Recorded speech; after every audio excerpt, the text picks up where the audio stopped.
Also, I would like to mention that when I was invited, and also especially invited to speak about relational aesthetics, I kind of understood that it was a tricky task.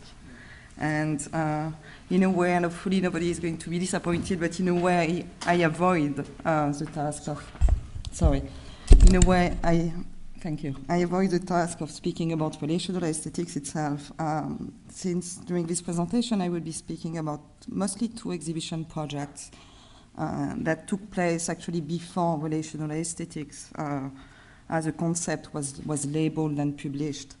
The choice also of the exhibition I have decided to speak about is also related to the fact that the exhibition that I will be speaking about are exhibitions that I saw as an audience before I was actually working in the institution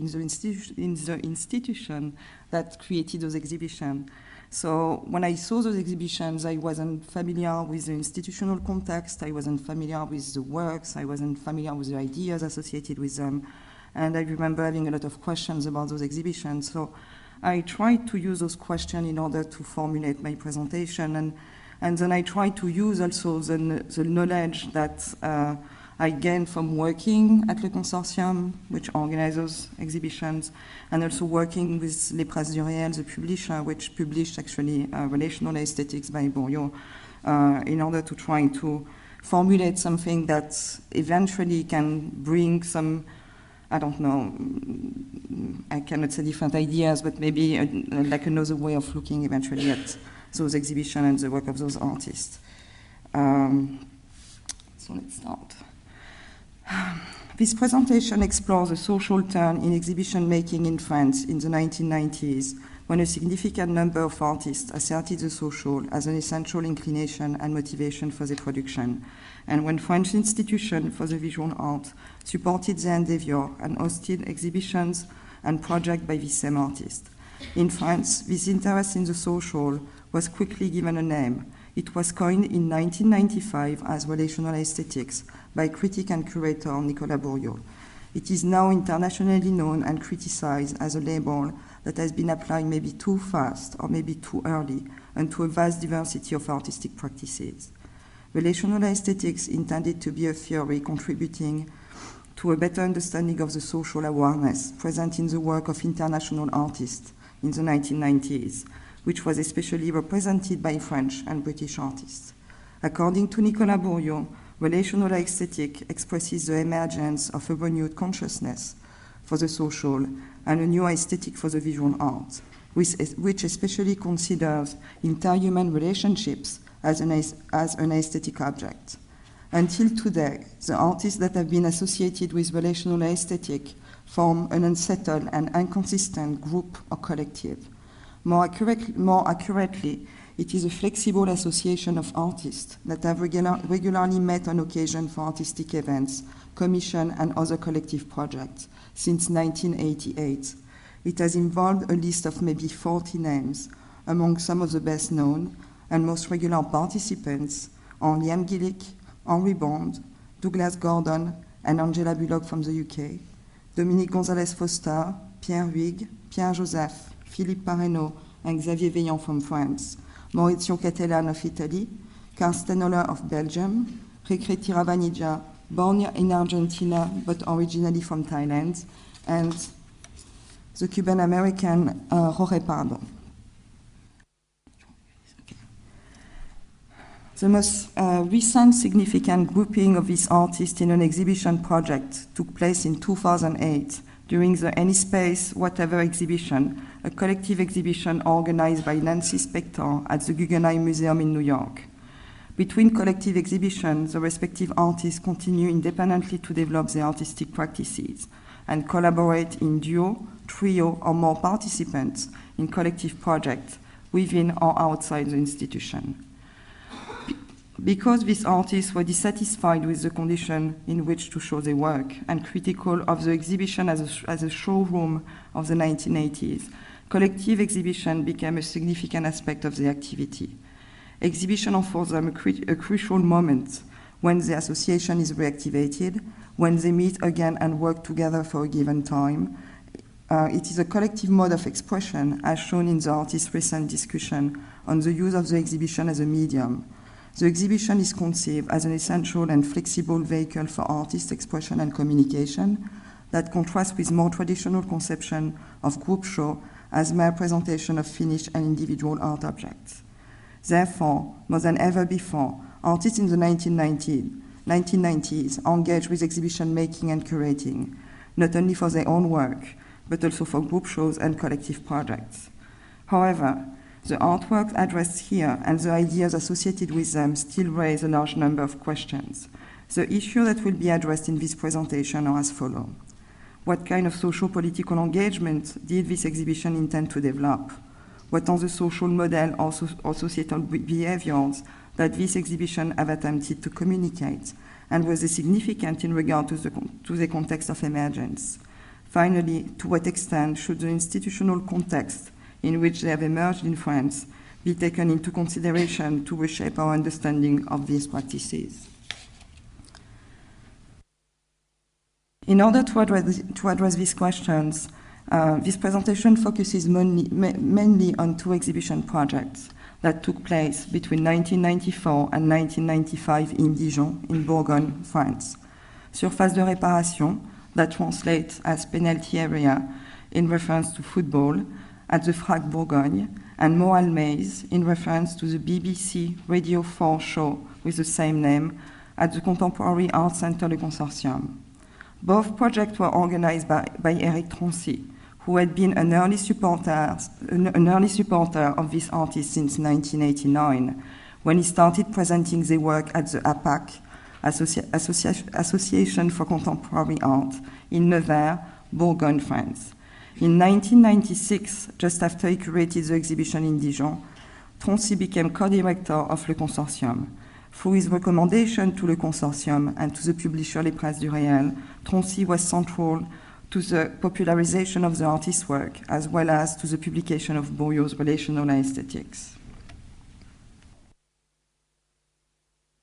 Surface de Réparation was an exhibition project in two stages.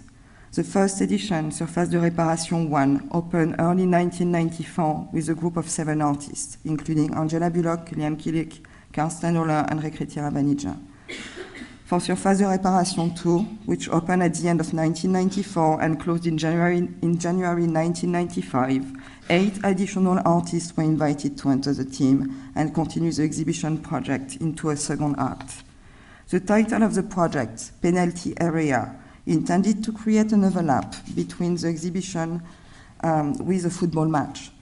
The artists were considered as teammates in the exhibition space.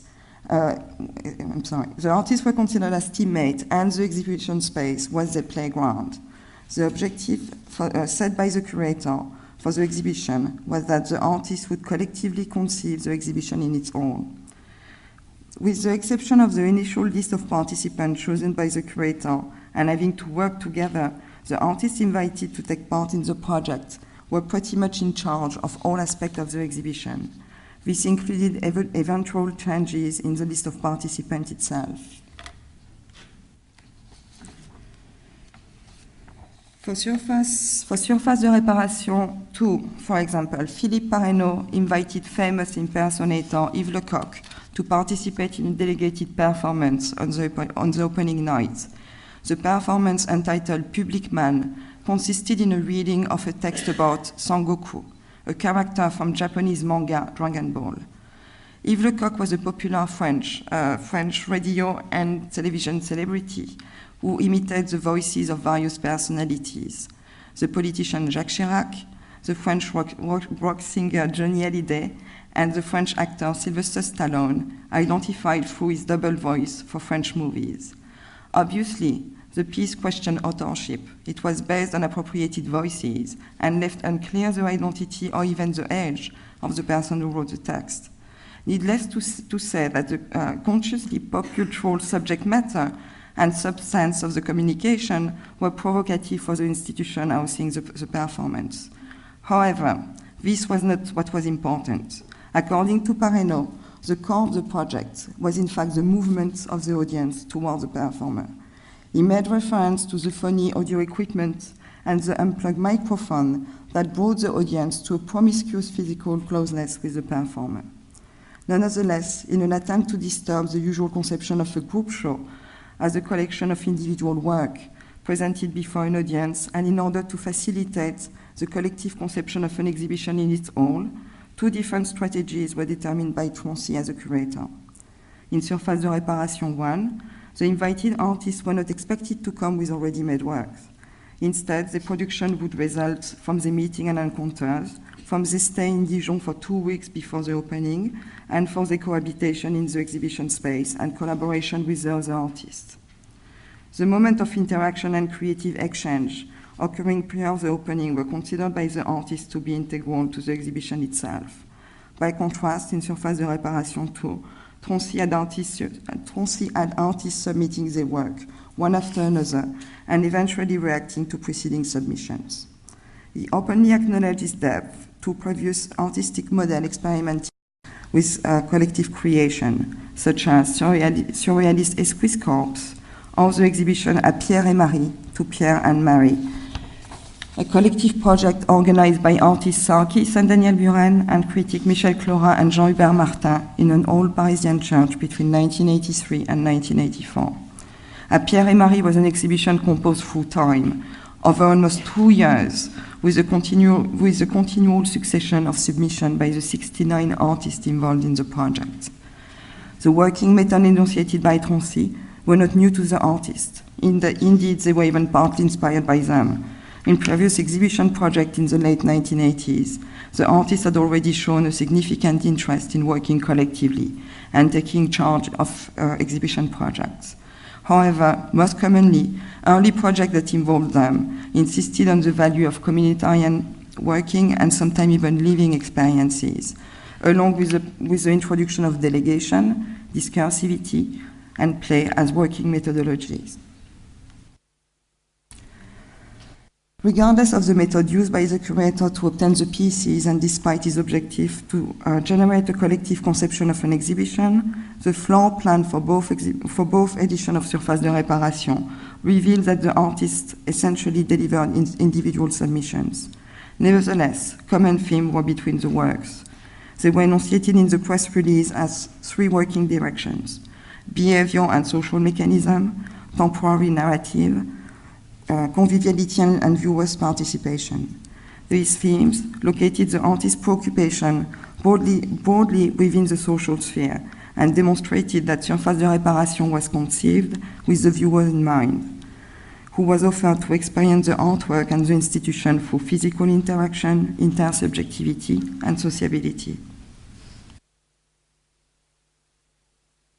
However, the exhibition model led to pieces that took advantage of the process-based condition of the exhibition production. New Dance Fades, for example, a video by Henri Bond using televisual effects applied to unrelated found images to suggest commercial for pension plan or for breakfast, was shot in the Dijon Botanical Garden during the 2 weeks preparation of the exhibition. The exhibition also anticipated interaction to occur between individual works, when, for example, the soundtrack of Henri Bond's video, a generic piece suggesting a drama building up to action, confronted the atmosphere of relaxation that Tiravanidzha intended to create in the same room for artists, assistants, curator, staff, and audience in the exhibition. The relaxation area that he created was composed of a fridge, seat, table football, and an original serigraphy by Andy Warhol, borrowed from the Frac collection and placed as decoration. Paradoxically, rather than being inviting and convivial, many artists' work were rather provocative and disconcerting in their approach to the viewer. Some pieces were even repellent or created a sense of danger, as for example Karl Steinoller's installation with descriptive title, 3 Deadly Poisonous Frogs, which I quote is in Costa Rica. And if I can get the light. Yeah, so this is a piece. It's actually a very small piece. We don't see it very well on the slide, but I didn't have any other visual fights. This piece, which was in the proximity of Tiravanidzha relaxation area and Bond's video, was composed of a baby chair on which was a nursing bottle filled with alcohol and deadly colorful frogs. The whole ensemble was dramatically lit by a projector. Surface de Réparation was also an exhibition with a particular conception of temporality. And Surface de Réparation was also an exhibition with a particular conception of temporality, and in itself, this made the exhibition essentially impossible to grasp in its whole. It was not only a project in two parts, but also it grouped in its respective editions work that played with different temporalities. Tiravani Jazz Relaxation Area began operating before the exhibition opened, as suggested by the presence of empty bottles. And here actually we have the group of artists using the bar, the relaxation area during the preparation of the exhibition. It also continued during the exhibition since the fridge was permanently filled with beverage. There were also work that changed configuration during the exhibition, as for instance Angela Bullock Earth Moving Pump Action, with its title as instruction manual. Here it was the action of the viewer that determined the growth of the piece in the exhibition. The spectator, by working the pump, covered the floor with mud, planned in enough quantity by the artist to potentially cover the entire exhibition floor. There were also pieces that happened only once and were almost impossible to describe, such as Pareno's performance. Therefore, the viewer's experience of the exhibition was inevitably fragmentary and uncommunicable. It was also virtually an exhibition that would never be exactly the same on all days and should ideally be experienced multiple times. Surface de Réparation was a social experiment in the form of an exhibition. It did not only challenge the viewer's relationship with individual work and the exhibition in its whole, but it also clearly addressed the tension between artist, creator, and the institution that usually arise over the course of making an exhibition. Conspicuously, in Surface de Réparation, both curator and artist shifted authorities and role. Eric Troncy's contribution to the exhibition catalogue was informed by curatorial and institutional criticism and insisted on the potential of projects such as Surface de Réparation to question the ecology of exhibition making. According to Troncy, quote, art is not made to be something reassuring, a kind of data bank for assembling proof, worst still, testimonies. End quote. And he went on to describe exhibition as instrument for complex ambitions that rarely make transparent the condition of production in regard to the intended results. He denounced the excessive valorization of institutional and curatorial practices that read works of art in ideological terms. Against this, Troncy defended an anti-curatorial position that he hoped could create a neutral and disinterested framework within which the audience could ideally receive the artworks. Using a process-based methodology announced to the public as the main theme for the exhibition was intended to clarify certain aspects of both exhibition production and intended results. To some extent also, it empowered artists as well as audience in offering them changing or provocative ways to interact with the exhibition and the artistic institution. Yet, what was the institution attracted to such artistic practices before they were even known as relational aesthetics? In France, in the late 1980s, the then young artists and young critics were given the first opportunity to show within a coherent cultural tradition that formed a network of contemporary art associations and centers, notably located in cities outside of Paris. In fact, the institution that offered early support to the artists was significant for their participation in the effort of cultural decentralization, and some of them were even pioneers in France for showing contemporary art outside of Paris. The CAPC in Bordeaux, for example, which presented Traffic in spring 1996, the seminal exhibition for the concept of relational aesthetics created by Nicolas Bourriaud, was, with Le Consortium in Dijon, one of the oldest institutions in France for contemporary art. They were created in the 1970s and prefigurated by almost a decade the institutional decentralization campaign supported by the socialist government of François Mitterrand after his election in 1981.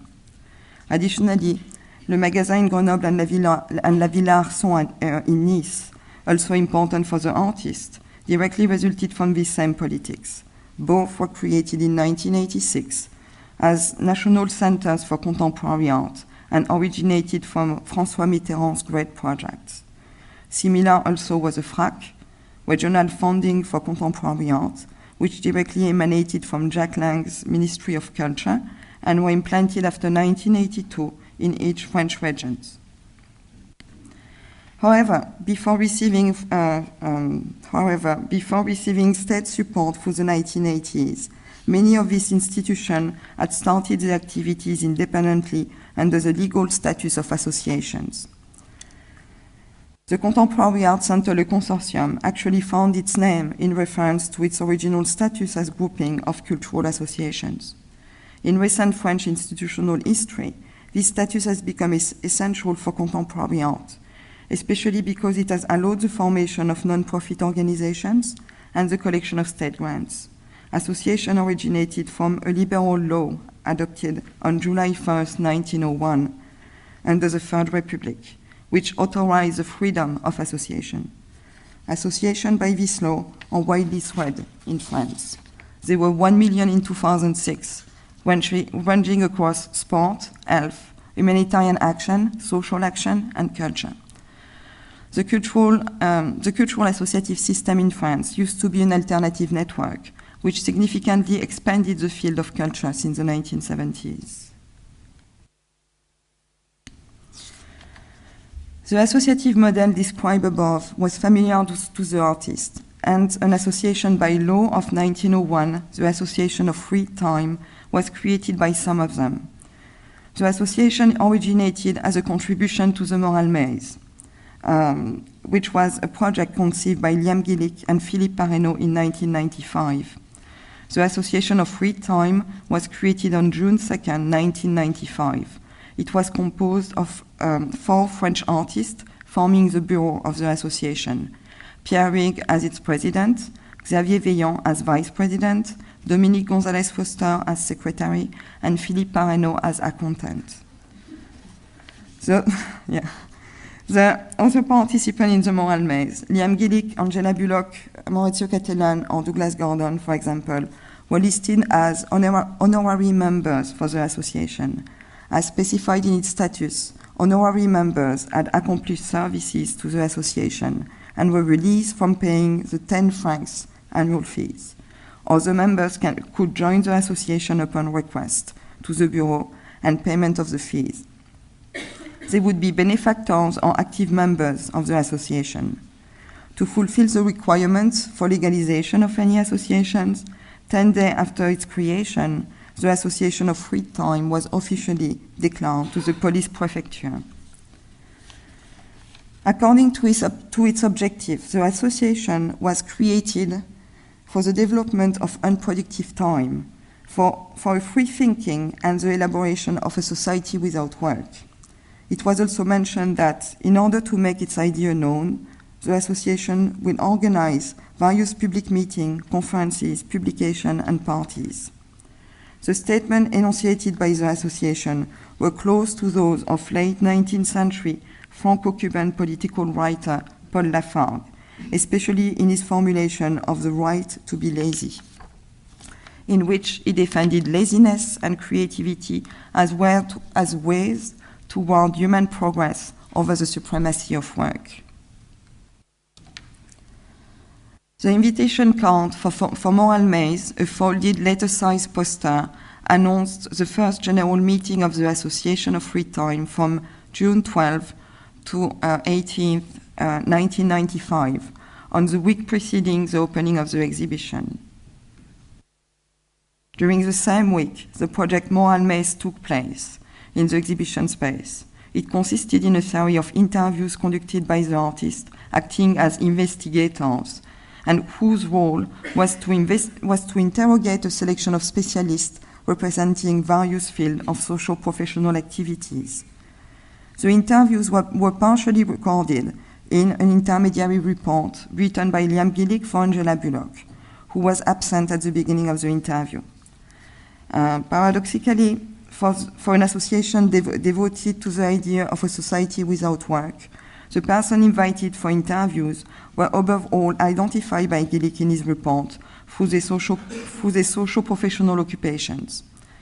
The effect seemed to demonstrate the social significance and supremacy of work. Ben Evans, for instance, was a freelance consultant in cultural policy for English Heritage and the National Lottery. During his interview, he spoke about his inscription in the social tissue, his working methods, his relationship with politics, and the recent social changes he had noticed with regard to work and new technologies. Another invited specialist was Dominique Buttimore, and the illustration that you see is actually his interview, who was a film producer working in London for a company that specialized in animation for advertising on television.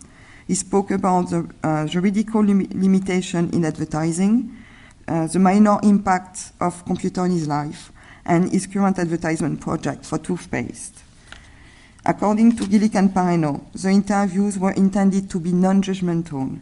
More precisely, they were described as transversal investigation permitting an examination of the physical and subjective structure of contemporary society, the formation of ideas, and the place and role of the artist.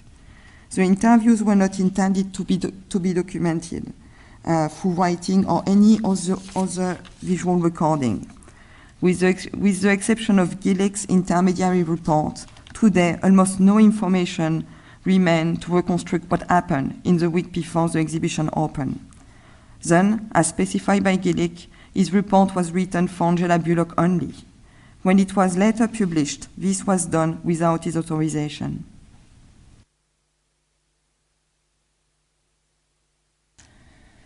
As for the exhibition itself, the Moral Maze barely showed any works of art. As Gillick recalls, when works were created, they resulted from boredom on the artist's part, since no artistic production were expected to come out of the project. It was under this condition that Thierry Vanija created a bed, forming a resting corner in the exhibition. All that Parreno covered with white paint the entrance door of the exhibition space. By resisting visibility and suggesting that the exhibition was in installation or closed, when it was actually open to the public, Parreno's proposition was provocative.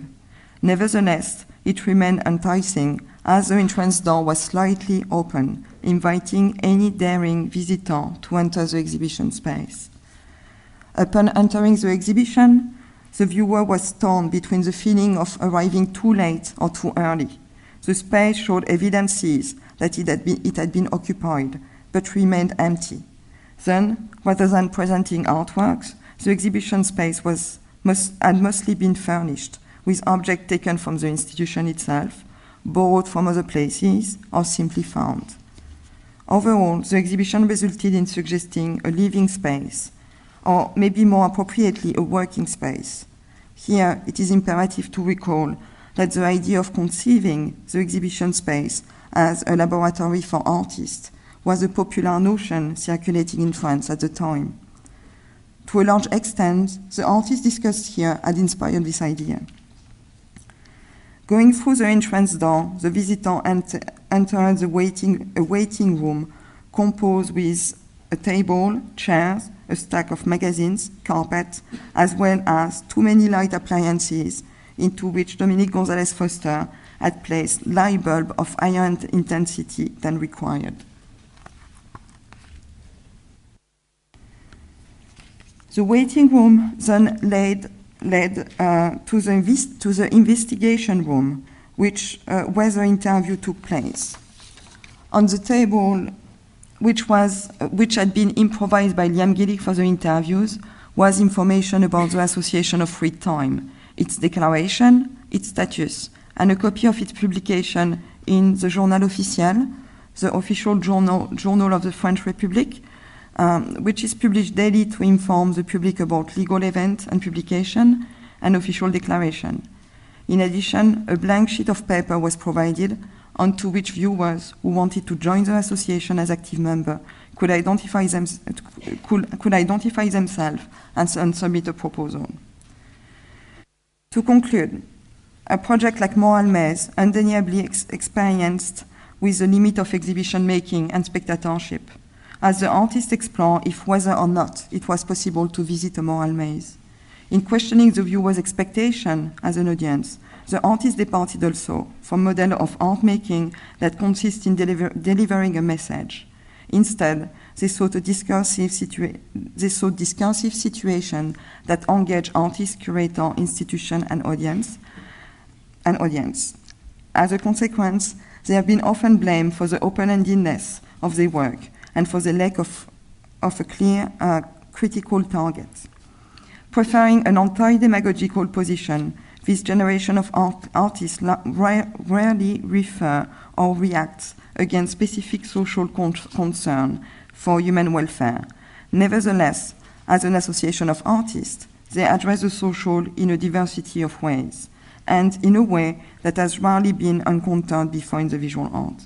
They have shown interest in social values and structure, relationship to others, sociability and socialization, community and collective work, even if these interests are manifested in ways that are frequently opaque to a general audience.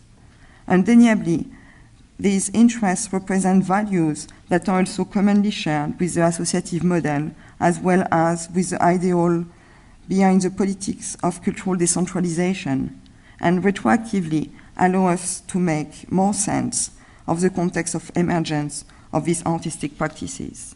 Thank you.